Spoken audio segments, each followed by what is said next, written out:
ஆயக்கலைகள் 64 அதில் ஒரு முக்கிய கலையான ஜோதிட கலையின் மூலமாக என்னுடன் இணைந்துள்ள அன்பு நேயர்களுக்கு இனிய வணக்கம்ங்க. விருச்சிக ராசி நேயர்களுக்கு புதுசாக அப்படி என்ன இருக்க போகுது, எப்பவும் போல வாழ்க்கை கீழேயே தான் போகுது அப்படின்னு கதரும் நேயர்களுக்கு ஒரு நல்ல செய்தி காத்திருக்குதுங்க. அந்த செய்தியை தெரிஞ்சுக்கிறதுக்கு முன்னாடி இந்த உலகை காக்கும் முருகப்பெருமானுடைய பாதம் தொட்டு வணங்கி வீடியோக்குள்ளே போகலாங்களா? என்னுடன் சேர்ந்து நீங்களும் இந்த மந்திரத்தை சொல்லிட்டே உங்களால் முடிஞ்சதுன்னா கமெண்ட் பாக்ஸில் ஒரு முறை கமெண்ட் பண்ணுங்க.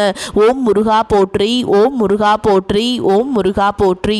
பழனி ஆண்டவா, செந்தூர் வேலவா, சீரும் போர் தளபதியே, சேவல் கொடி ராஜாவே, நீதான் ஐயா இந்த அப்பாவி மக்களை கஷ்டங்களிலிருந்து காப்பாற்றி காலம் முழுக்க கூடவே இருக்கணும். இவங்களுக்காக நான் தினமும் உங்ககிட்ட வேண்டிக்கிறேன். இவங்களுக்கு ஒன்றுனா நீதான் ஐயா பொறுப்பு. அப்படியே நான் சொல்லும் ஜோதிடமும் பழிக்க நீதான் ஐயா அருள் புரியணும். தினமும் உங்களுக்கு கிரகநிலை மாற்றத்தால் வரக்கூடிய சுப பலன்களை அறிய கட்டாயம் சப்ஸ்கிரைப் பண்ணி பெல் பட்டன் அப்புறம் ஆல்னு ஆப்ஷன் இருக்கும், அதையும் கொடுத்து வைங்க. ஒவ்வொரு பதிவும் உங்களைய வெற்றியடைய வைக்க வேண்டும் அப்படிங்கிற எண்ணத்தில் தாங்க போடுறோம்.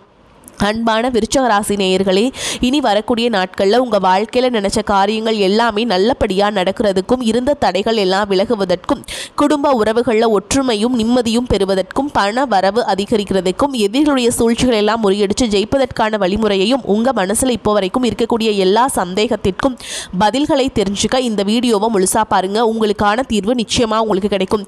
விருச்சிக ராசி விசாக நட்சத்திரம் 4ஆம் பாதம், அனுஷ நட்சத்திரம், கேட்டை நட்சத்திரம் உள்ளவங்க கடுமையான உளப்பாளி இருப்பாங்க. அதீத தைரியம், ரகசிய தன்மை மற்றும் சாதிக்கக்கூடிய பிடிவாத குணம் உங்ககிட்ட நிறையவே இருக்கும். தலைமை பண்பு மிக்கவங்களாய் இருப்பீங்க. ஆராய்ச்சி மற்றும் நிர்வாகத்துறையில சிறந்து விளங்குவீங்க. எப்பேற்பட்ட ஆபத்தான சூழலா இருந்தாலும் துணிச்சலாக செயல்படுவீங்க. இப்படி எல்லார்கிட்டையுமே உண்மையான அன்பு செலுத்தக்கூடிய தூய உள்ளம் கொண்டவங்களாய் இருப்பாங்க. இவங்க வாழ்க்கையில எத்தனையோ கஷ்டங்கள் எல்லாம் அனுபவிச்சுட்டு இதுக்கு மேல புதுசா நான் என்ன கஷ்டத்தை பார்க்க போறேன் அப்படின்னு எல்லாத்தையுமே சாதாரணமா எடுத்துக்கிட்டு கடந்து போகக்கூடிய அனுபவசாலிகளாகவும் இருப்பாங்க. எத்தனையோ கனவுகளோடையும் எதிர்பார்ப்புகளோடும் தான் இந்த 2026ஆம் ஆண்டுல நீங்க இந்த வாழ்க்கையை தொடங்கியிருக்கீங்க. இதுவரைக்கும் உங்க வாழ்க்கையில் நடந்த சில பணத்தடைகளுக்கும் ஆரோக்கியம் இல்லாம போனதுக்கும் என்ன காரணமா இருக்கு அப்படின்னா, சில நட்சத்திரங்கள்ல வரக்கூடிய நாட்கள்ல நீங்க பணத்தை மற்றவங்களுக்கு கடனா கொடுத்திருப்பீங்க. அதை திரும்ப வாங்க முடியாம இப்ப வரைக்கும் மன உளைச்சலுக்கு ஆளாகி தவிச்சிட்டு இருப்பீங்க. உடம்பு சரியில்லாம போய் ஹாஸ்பிட்டலுக்கு அதிகமான செலவு செஞ்சிருப்பீங்க. இதுக்கெல்லாம் ஒரு ஜோதிட சூட்சமம் இருக்கு. அது என்ன அப்படின்னா, பரணி, கார்த்திகை, திருவாதிரை, ஆயில்யம், பூரம், பூராடம், பூரட்டாதி, கேட்டை, விஷாகம், சித்திரை, சுவாதி, மகம் இந்த நட்சத்திரங்களில் வரக்கூடிய நாட்களில் கண்டிப்பாக மற்றவங்களுக்கு பணத்தை கடனாக நீங்கள் கொடுக்கக்கூடாது. எமர்ஜென்சி தவிர்த்து சிகிச்சைக்காக நீங்கள் மருத்துவமனைக்கெல்லாம் போகக்கூடாது. தவிர்க்க முடியல அப்படிங்கிற பட்சத்தில் நீங்கள் வெளியூர்களுக்கு பயணம் செல்லலாம். இதை மட்டும் நீங்கள் சரியாக செஞ்சுட்டாலே உங்களுக்கு 70% பிரச்சனைகள் தீர்ந்துடும். கூடவே உங்களுக்கு நல்ல செல்வ வளம் பெருகணும். கடன் பிரச்சனைகள் இருக்கக்கூடாது அப்படின்னா உங்களுடைய வீட்டு பூஜையை நல்லா சுத்தமாக செஞ்சுட்டு தானிய லக்ஷ்மியோடைய புகைப்படத்தை வச்சு நவதானியங்களோட அரிசி, பருப்பு, உப்பு, சர்க்கரை இதெல்லாம் ஒரு சின்ன மண் கலசத்தில் நிரப்பி வச்சு தினமும் விளக்கேற்றி வழிபாடு செய்யலாம். இதை தினமும் செஞ்சுட்டு வந்தால் உங்களுடைய வீட்டில் என்றைக்குமே உணவு பஞ்சம் இருக்காது. செல்வ வளம் அதிகரிக்கும்.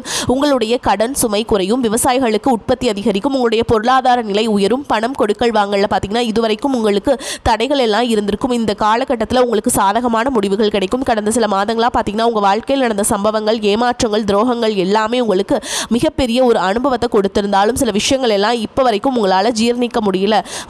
அதனாலேயே நிறைய நேரங்களில் மனசு வெறுத்து போய் இந்த வாழ்க்கையை இதுக்கு மேலே நான் எப்படி கஷ்டப்பட வேண்டி இருக்குது, எனக்கு இந்த வாழ்க்கையே பிடிக்கல அப்படின்னு சொல்லிட்டு இருப்பீங்க. இப்படி ஒரு வாழ்க்கை எனக்கு அமைஞ்சதுக்கு நான் வாழாமலே இருந்திருக்கலாம் அப்படின்னு கூட நெகட்டிவான எண்ணங்கள் உங்கள் மனசில் வரும். இதுக்கெல்லாம் என்ன காரணம் அப்படின்னு பார்த்தீங்கன்னா, நீங்கள் நினைக்கிறது ஒன்று நடக்கிறது ஒன்றுமா இருந்திருக்கும்.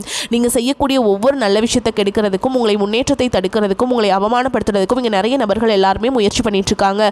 ஆனாலும் அவர்களுடைய சதிகளையும் சூழ்ச்சிகளையும் தாண்டி இப்போ வரைக்கும் நீங்கள் ஓரளவுக்கு நல்லா இருக்கீங்க அப்படின்னா உங்ககிட்ட இருக்கக்கூடிய நல்ல எண்ணங்கள், கடவுள் பக்தியும், இதுவரைக்கும் நீங்க செஞ்ச நல்ல விஷயங்களும் தான் உங்களை காப்பாத்திட்டு இருக்கு. இதுக்கு முன்னாடி நல்ல உறவுகளாகவும் நண்பர்களாகவும் இருந்தவங்களே உங்களுக்கு சில துரோகங்களை எல்லாம் செஞ்சு உங்க வாழ்க்கையை கெடுக்கணும் அப்படின்னு நினைக்கும் போது யார் நல்லவங்க யார் கெட்டவங்க அப்படின்னு தெரியாம எல்லாரையும் சந்தேகப்படுற மாதிரியான ஒரு சூழல் இருந்திருக்கும். உங்க வாழ்க்கையில் நடந்த சில சம்பவங்களுக்கு அப்புறம் தான் சில நபர்கள் எந்த அளவுக்கு பொறுமையோடவும் வன்மத்தோடவும் இருந்திருக்காங்க அப்படிங்கிறத ஓரளவுக்கு புரிஞ்சிருப்பீங்க. இது எல்லாமே தெரிஞ்சுமே கூட நீங்க என்னமோ பண்ணுங்க, உங்களவுக்கு எனக்கு சூதுவாத தெரியல, இந்த மாதிரி தெரிஞ்சே மனசாட்சி விரோதமாக தப்பு செய்கிறவங்களுக்கு அந்த கடவுள் நிச்சயமாக தண்டனையை கொடுப்பாரு அப்படின்னு கடவுள்கிட்ட உங்களுடைய வேண்டுதலை எல்லாம் வச்சுட்டு அமைதியாக கடந்து போயிட்டுருக்கீங்க.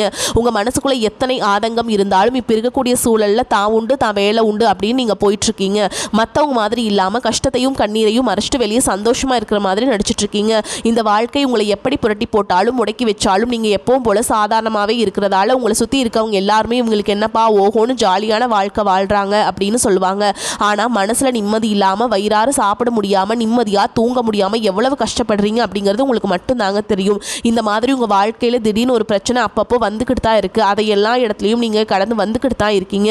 இந்த மாதிரி நீங்களாம் ஏதோ தட்டு தடுமாறி எந்திரிச்சு நிற்கிறப்போ உங்களை குறை சொல்கிறதுக்குனே நிறைய பேர் தேடி வருவாங்க. நீங்கள் ஒரு 1000 நல்ல விஷயம் செஞ்சாலும் அதையெல்லாம் பாராட்டி ஒரு வார்த்தை கூட சொல்ல மாட்டாங்க. அதுவே உங்களுக்கு தெரியாமல் ஒரு தப்பு நடந்துட்டாலும் உங்களுக்கு சம்மந்தமான ஒருவர் தப்பு செஞ்சிட்டாலோ அது இந்த உலகத்தில் யாருமே செய்யாத தப்பு மாதிரி குத்தி காட்டிக்கிட்டே இருப்பாங்க. அவங்களுடைய நோக்கம் என்னவா இருக்குன்னா நீங்கள் நல்லா இருக்கணும் அப்படிங்கிறத விட நீங்கள் முன்னேறிடக்கூடாது அப்படிங்கிறதுல ரொம்பவே கவனமாக இருப்பாங்க. நண்பர்களாக இருந்தாலும் சரி, சொந்தக்காரங்களாக இருந்தாலும் சரி, அவங்க தேவைக்குனா மட்டும்தான் உங்ககிட்ட வந்து பழகுவாங்க. அந்த தேவை முடிஞ்சது அப்படின்னா உங்களை விட்டு விலகி போயிடுவாங்க. இப்படி மற்றவங்களுக்காக எல்லா விஷயத்தையுமே செய்யக்கூடிய உங்களுக்கு ஏதாவது ஒரு அவசரம் ஒரு உதவி தேவைப்படுது அப்படின்னா போய் நின்னா உங்களுடைய சூழலை புரிஞ்சுக்காம அவங்க 1000 கேள்விகளை கேட்டுட்டு அதுக்கப்புறமா சின்னதாக ஒரு உதவி செய்வாங்க. இதையெல்லாம் நினைக்கும் போது நீங்கள் எப்படி அவங்களுக்கு உதவி செஞ்சு ஏமாந்துருக்கீங்க அப்படிங்கிறது இப்போ தான் புரிஞ்சுப்பீங்க. இந்த வாழ்க்கையில் எப்படியாவது முன்னேறணும் அப்படிங்கிறதுக்காக தினம் தினம் கஷ்டப்பட்டு உழைக்கிறவங்க தான் நீங்கள். உங்களுடைய மனசாட்சிக்கு தெரிஞ்சு நீங்கள் யாருக்கும் எந்த கெடுதலையும் கஷ்டத்தையும் துன்பத்தையும் கொடுத்ததில்லை. ஆனாலும் உங்களுக்கு மட்டும் ஏன் இந்த மாதிரி கஷ்டங்கள் வருது பிரச்சனைகள் வருது அப்படின்னு பார்த்தீங்கன்னா நீங்கள் நல்லவங்களாக தான் இருக்கீங்க, நல்ல விஷயங்களை தான் செய்கிறீங்க. ஆனாலும் உங்களை சுற்றி இருக்கக்கூடிய மனிதர்கள் அந்த மாதிரி நினைக்கிறதில்ல. நீங்கள் என்னதான் பிரச்சனைகளையெல்லாம் தவிர்த்துட்டு வந்தாலும் ஏதாவது ஒரு சூழலில் பிரச்சனையும் கஷ்டமும் உங்களை தேடி வந்துக்கிட்டு தாங்க இருக்குது. ஆனால் இனி வரக்கூடிய நாட்களில் உங்களுக்கு சந்தோஷத்தையும் மன மகிழ்ச்சியும் கொடுக்கக்கூடிய ஒரு காலகட்டமாக இருக்குது. இதனால் வரைக்கும் பார்த்தீங்கன்னா உங்கள் வாழ்க்கையில் நடந்த கெட்ட விஷயத்தை எல்லாமே மறந்துடுங்க. இனி வரக்கூடிய நாட்களில் உங்களுக்கு எப்படிப்பட்ட நன்மைகள் எல்லாம் கிடைக்க போகுது, எந்த இடத்துல நீங்கள் கவனமாக இருக்கணும் அப்படிங்கிறத நீங்கள் மனசில் வச்சுக்கணும்.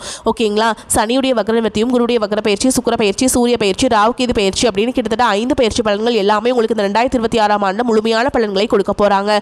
அதனால் இந்த காலகட்டங்களில் எதையெல்லாம் நீங்கள் இழந்துட்டோம், எதையெல்லாம் நீங்கள் மீட்டெடுக்கணும் அப்படின்னு நினைக்கிறீங்களோ அதெல்லாம் நிச்சயமா உங்களுக்கு கிடைக்க போகுது. சுக்கிர பயிற்சியின் மூலமாக உங்களுக்கு பொருளாதாரத்தில் நல்ல முன்னேற்றம் ஏற்பட போகுது. பெற்றோருடைய உடல்நலத்தில் கவனம் தேவை. இதுவரைக்கும் உங்களுடைய பணம் ஹாஸ்பிட்டல் செலவுகளுக்கோ கடனுக்கோ வட்டி கட்டுறது, வண்டிகள் பழுதாகி அதுக்காக செலவு செய்கிறது, மற்றவங்களுக்கு பணம் கொடுத்துட்டு அந்த பணம் திரும்ப வராமல் கஷ்டப்படுறது, இந்த மாதிரியான சம்பவங்கள் எல்லாம் நடந்திருக்கும்.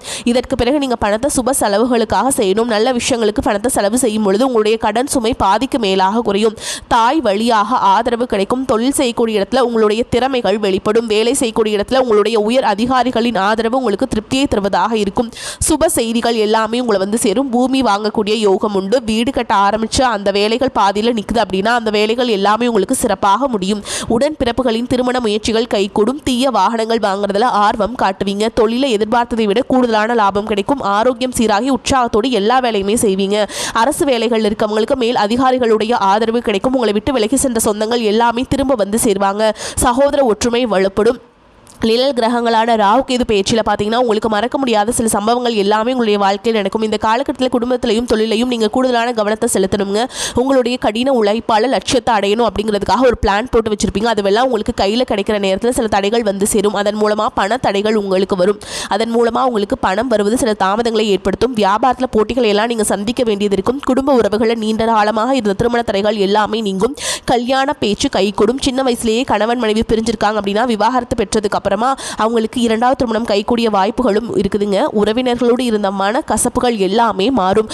ஆரோக்கியத்தில் உங்களுக்கு இந்த பாதிப்புகள் குறையும். அரசு வழியில் சில சிக்கல்கள் உருவாகும். தன்னம்பிக்கையும் தெய்வ நம்பிக்கையும் அதிகமாக தேவைப்படும். இந்த காலகட்டத்தில் ஆரம்பத்தில் உங்களுடைய வளர்ச்சிக்கு காரணமாக இருந்தவர்களே உங்களுடைய வளர்ச்சியை பார்த்து பொறாமைப்பட்டு எதிரிகளாக மாறக்கூடிய சூழலும் இருக்கு.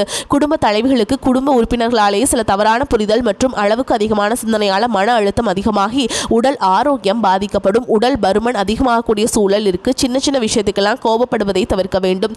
இந்த மன அழுத்தத்தை குறைக்கிறதுக்கு ஆன்மீக வழிபாடு அவசியம். தியானம் செய்யறது, யோகா பண்றது, தன்னுடைய உடல் நலம் எவ்வளவு அவசியம் அப்படிங்கிறத சுயமாக புரிஞ்சுக்கிறதன் மூலமாக இந்த பிரச்சனைகளை எல்லாம் தவிர்க்கலாங்க. நீங்கள் கணவனாக இருந்தாலும் சரி, மனைவியாக இருந்தாலும் சரி, உங்களுடைய வாழ்க்கை துணை மேலே அதிகமாக அன்பு காட்டுங்க. அவங்க எந்த விஷயத்தை செஞ்சாலும் அதில் இருக்கக்கூடிய நல்ல விஷயத்தை சொல்லி பாராட்டுங்க. சில நேரத்தில் உங்களுக்காகவே அவங்க மெனக்கட்டி ஏதாவது ஒரு விஷயத்தை செய்வாங்க. அந்த விஷயத்தை நீங்கள் பாராட்டும் பொழுது அன்பு அதிகரிக்கும். அன்பு அதிகரிச்சதுன்னா சின்ன சின்ன குறைகள் கூட உங்கள் 2 பேருக்குமே தெரியாது. குழந்தைகளுக்காகவும் குடும்பத்திற்காகவும் அதிக முக்கியத்துவம் கொடுத்து நேரத்தை செலவிடுங்க. கணவன் மனைவிக்கிடையே அந்யோன்யம் அதிகரிக்கும். குடும்பத்தில் ஒற்றுமையும் சந்தோஷமும் நீண்ட நாளுக்கு தொடர்ந்து வரும். தொழிலை பொறுத்த வரைக்கும் நீங்கள் செய்யக்கூடியது சின்ன தொழிலாக இருந்தாலும் சரி, பெரிய தொழிலாக இருந்தாலும் சரி, எதிர்பார்த்த அளவுக்கு லாபம் கிடைக்காம ஒரு மந்தமான சூழல் இருந்திருக்கும். இதற்கு பிறகு நல்ல நல்ல வாடிக்கையாளர்கள் கிடைப்பாங்க, உண்மையான வேலையாட்கள் கிடைப்பாங்க, நீங்கள் எதிர்பார்த்த மாதிரி நல்ல லாபம் கிடைக்கும். புதிய கிளைகளை எல்லாமே தொடங்குவீங்க. வங்கிகளிடமிருந்து உங்களுக்கு நிதி உதவி கிடைக்கும், பணப்புழக்கம் அதிகரிக்கும். வாடகை இடத்துல இருக்கவங்க புதிய இடங்களை வாங்குவீங்க. சிலருக்கு பார்த்தீங்கன்னா வேலை செய்யக்கூடிய இடத்துல வேலை செய்கிறவங்களோட சின்ன சின்ன பிரச்சனைகள் வரும். செய்யாத தவறுகளுக்கு பழி ஏற்றுக்கிற மாதிரி இருக்கும். தெரிஞ்ச சிலர் அவங்களுடைய உழைப்பை திருடுவாங்க. உங்களுடைய திறமைகளுக்கும் உண்மையான உழைப்புக்கும் மதிப்பு கொடுக்க மாட்டாங்க. இதனாலேயே இந்த வேலையில் தொடரலாமா இல்லை வேறு வேலைக்கு போகலாமா அப்படின்னு 2 விதமான மனநிலை இருந்துட்டுருக்கும். இந்த மாதிரி குழப்பமான சூழலில் அவசரப்பட்டு எந்த முடிவுகளையும் எடுக்காமல் நிதானமாக யோசிச்சு முடிவுகளை எடுக்கும்போது அதுவெல்லாம் உங்களுக்கு நல்ல பலன்களை கொடுக்கும். அரசு வேலைகள் மற்றும் போட்டித் தேர்வுகளுக்கு படிச்சுட்டு இருக்கவங்களுக்கு உங்களுடைய விடாமுயற்சி மற்றும் கவனச்சிதறல் இல்லாமல் தொடர்ச்சியாக பயிற்சி செய்யும் பொழுது இந்த 2026ஆம் ஆண்டில் நிச்சயமாக அரசு வேலை கிடைக்க போகுதுங்க. உங்களை பொறுத்த வரைக்கும் நீங்கள் தனியாக இருக்கும்போது சாதாரணமாக தான் இருப்பீங்க. உங்களுடைய சிந்தனை எல்லாமே நல்ல விதமாக தான் இருக்கும். ஆனால் உங்களுடைய சேர்க்கை மற்றும் தவறான நண்பர்களுடைய சேர்க்கை வந்துச்சுன்னா தேவையில்லாத போதை பழக்கத்திற்கு அடிமையாகிறதுக்கும், கஷ்டப்பட்டு உழைச்சி சம்பாதிச்ச பணத்தை தவறான இடங்களில் முதலீடு செஞ்சு ஏமாறக்கூடிய வாய்ப்புகளும் அதிகமாகவே இருக்குது. என்னதான் உங்களை வீழ்த்தணும், உங்களை தோற்கடிக்கணும், உங்களை கெடுக்கணும் அப்படின்னு எத்தனை பேர் முயற்சி செஞ்சாலும் அந்த முயற்சிகளை எல்லாம் தோற்கடிப்பீங்க. அவங்கள நீங்கள் ஜெயிச்சு வருவீங்க. போலியான உறவுகள் மற்றும் விரும்பத்தகாத நபர்கள் உங்களை விட்டு விலகி போவாங்க. புதிய நண்பர்களுடைய சேர்க்கை உங்களுக்கு ஆறுதலை கொடுக்கும். இந்த மாதிரி புதுவிதமான மாற்றங்கள் எல்லாமே உங்கள் வாழ்க்கையில் நடக்க போகுது. இந்த மாற்றங்கள் எல்லாமே உங்களை புதிய மனிதனாக, மிகப்பெரிய வெற்றியாளராக, ஒரு சாதனையாளராக மாற்ற காலம் தயாராக இருக்குது. நல்ல விஷயங்களை மட்டும் செய்யுங்க. உங்களுக்கு எல்லாமே நல்லதாகவே நடக்கும். வரக்கூடிய வாய்ப்புகளை தவற விட்டுறாதீங்க. உங்களை பொறுத்த வரைக்கும் பரிகாரம் அப்படின்னு பார்த்தோம்னா சனிக்கிழமைகள் தோறும் சனி பகவானுக்கு எல் தீபம் ஏற்றி வழிபாடு செஞ்சுட்டு வாங்க. உங்களுக்கு இருக்கக்கூடிய கஷ்டங்கள் எல்லாமே விலகி போகும். அதே மாதிரி சனிக்கிழமைகளில் ஆஞ்சநேய பெருமானுக்கு வடை மாலை இல்லைனா வெற்றிலை மாலை சாற்றி வழிபாடு செய்கிறது உங்களுக்கு ரொம்ப நல்லதுங்க. வெள்ளிக்கிழமைகளில் ராகு கால வேளையில் துர்க்கை அம்மனுக்கு எலுமிச்சம்பழத்தில் விளக்கேற்றி வழிபாடு செய்கிறது உங்களுக்கு தடைகளை எல்லாத்தையும் தகர்த்தெறிவாங்க துர்க்கை அம்மன். அதனால் அவங்கள நீங்கள் உறுதுணையாக கெட்டியாக பிடிச்சிக்கோங்க. அவங்களுக்கு உறுதுணையாக இருப்பாங்க. வரக்கூடிய வாய்ப்புகளை தவற விட்டுறாதீங்க. வாழ்த்துக்கள். வாழ்க வளமோடு நலமோடு. நன்றி, வணக்கம்.